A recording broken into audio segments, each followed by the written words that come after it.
But soft! What light through yonder window breaks?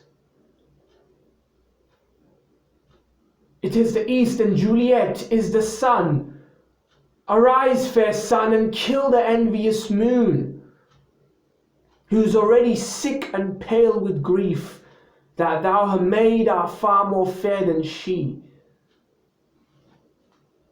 Be not her maid, since she's envious, for her vestal livery is but sick and green, and none but fools do wear it. Cast it off, for it is my lady, it is my love, that she knew she were, for as she speaks, yet she says nothing. What of that?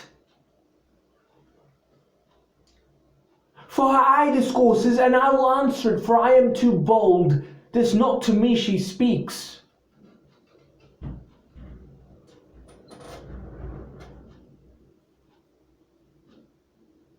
Two of the fairest stars in all the heaven, having some business, do entreat her eyes to twinkle in their spheres till they return.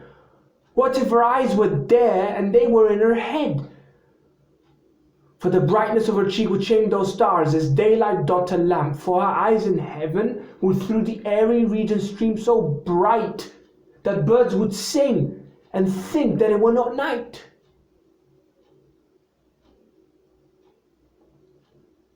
See how she leans her cheek upon that hand.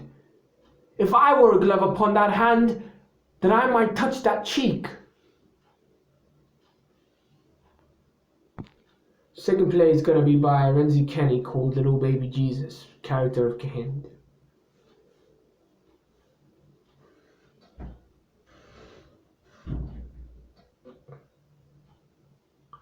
The day my brother brought this white girl back, it was as if Grandma just knew.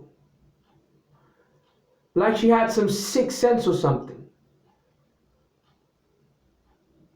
As soon as she came through the door, she puts the shopping bags down on the kitchen table where I was watching TV.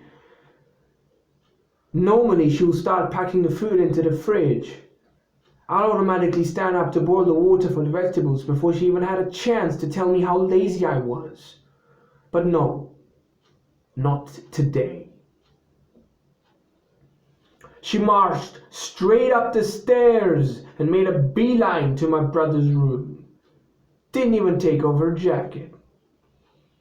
Most days she'll stand in the doorway and ask him why he weren't doing his homework or why he only vacuumed downstairs, but today she must have smelt a sex funk or something.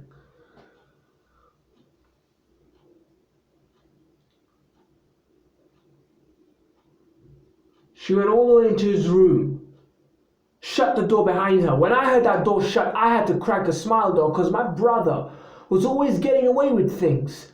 I went and sat on the stairs, didn't want to miss a sniffle. White girl is hiding behind the curtains.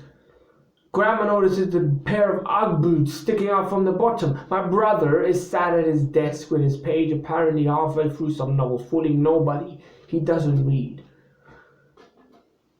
Grandma walks straight over the curtains and punches it. The curtain screams. She punches it a bag of times. A barrage of punches later and the drapes fall down. She spat in the face of a little white girl somewhere between 14 and 16 years old and gave her the beating of her life. When she was done, she sat in the corner of my brother's bed, sweating, breathing heavily. She had folds of pink skin under her fingernails from when she scratched the girl's eyes. She beat that white girl bad. She beat that white girl like she was the white woman who my granddad cheated on her with. She beat that white girl like she was the white bus driver who closed the doors on her face after she ran all the way to catch it. She beat that white girl like she was the white man in the market who gave her £10 change when she remembers giving him only £20 note that she got from the bank. She beat that white girl like the way she would have loved to beat all the white women in customs who made her throw away all the food she had in her hand luggage. Grandma had a heart condition, so when the white police came to arrest her, the white paramedics came too. She felt that white people had taken everything away from her. So as they were putting her in handcuffs and she was calling them devils and lucifers and demons, obviously they thought she was crazy, but I knew she wasn't crazy.